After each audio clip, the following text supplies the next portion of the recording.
And I think that's also really important for people, the whole idea that of freedom of conscience. In other words, I think God Himself gives man freedom of conscience, which means they can.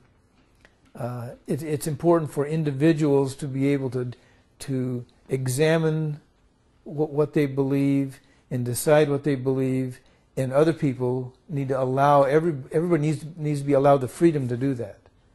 And so the whole idea of freedom of conscience, I think, if everyone would respect that in other people and respect their beliefs, that would go a long way toward people getting along that don't agree on all religious issues. I know you're a religion editor, so you might know a lot about Islam, but did 9/11 affect your ideas about Islam? 9/11. It did. The main thing was we didn't, most Americans didn't know much about it or pay much attention to it, and I was included in that. But suddenly it got our attention, and now Americans want to know, who are these people? What do they think? Are they a threat to us? So I think 9/11 caused me and millions of Americans to begin to really look at what Islam is, what it teaches, what they believe. And the biggest question that Americans have is Islam safe? You know, is it a threat to the West? Is it a threat to our way of life? Is it a threat to Christianity? Or is it just a radical element in Islam that's causing the trouble? And that's the biggest question still people are trying to answer. Is it your personal getting information after 9/11 about the Muslims and Islams in those questions, how that changed? Is it still you have those questions, or you got some point or get some answer about those questions? Got the Islam and the Muslims? Well, to be perfectly honest, I feel like I've got a lot more understanding than I did before, but I don't think, you know, the whole cartoon thing that came up, that's the kind of thing that makes Americans worry that the Muslim world poses a threat. And so the issue is not settled for me, but I think it's, you know, I know a lot more than I did. And one of the most important things is recognizing that, like Christianity, Islam is not one big monolithic structure. Within Islam, there's all kinds of different views and groups and factions, and so it's impossible to say all Muslims are like this, because there's a huge variety within the faith, which is one thing else I discovered in Turkey, that Muslims don't agree themselves on everything. In particular case, in those questions, if we put it in a Turkish Muslims or the Muslims in Turkey, how would be your answer? Well, I think I could be misunderstanding this, because we were with the Fethullah Gulen group, yes. So we were mostly exposed to that.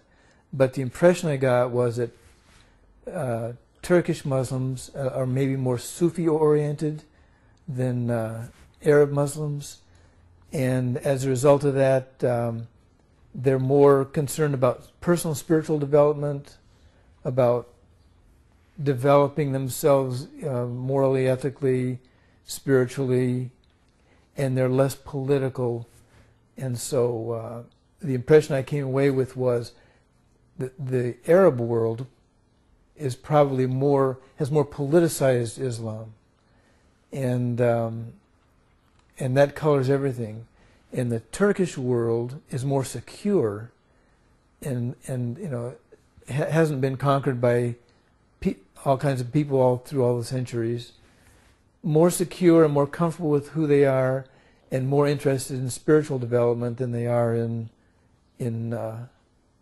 the political, kind of politicized Islam.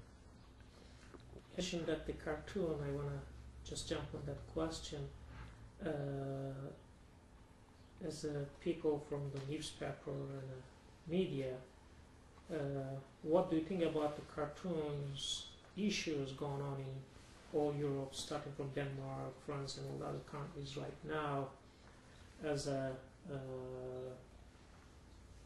part of the freedom of speech and the freedom of the people and the freedom of the thought? Mm-hmm. They put the cartoons which is offended by the others in a fake figures.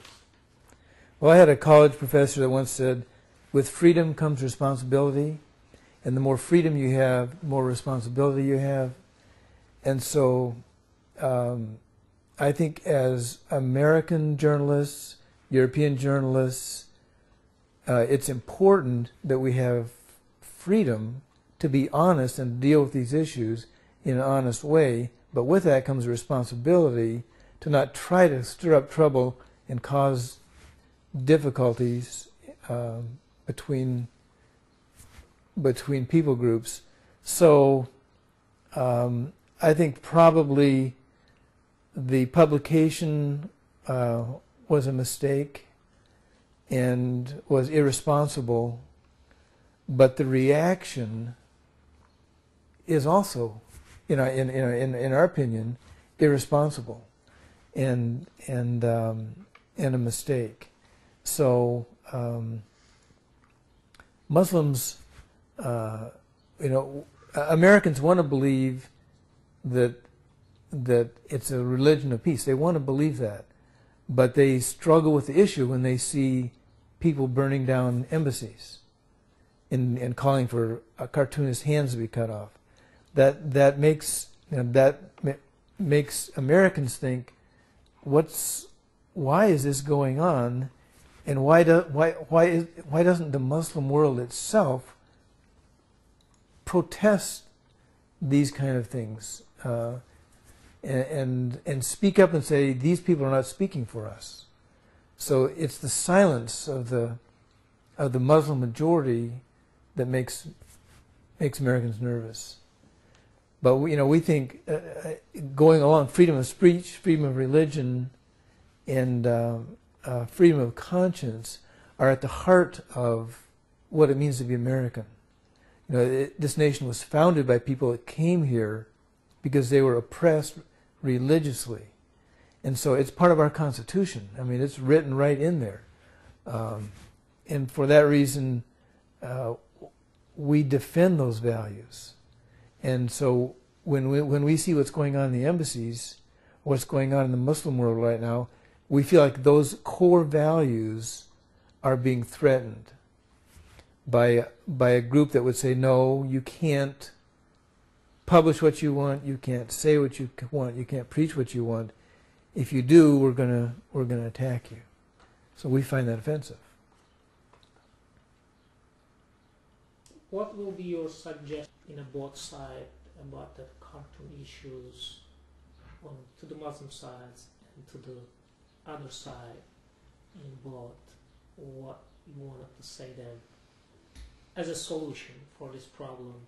Like on the Muslim side, the way they picture the Prophet and as a figure of faith, and what you're going to say to the Muslims and to the well, to the Western side, I would say we need to be responsible and respectful of everyone and what they believe. And to the Muslim side, I'd say protest this in a peaceful way, but don't cross the line where you're burning buildings and people are dying and getting shot to protest something like this, because then you become part of the problem. If you're defending the prophet who was a prophet of peace, then use his means. Don't use violent means to defend the prophet.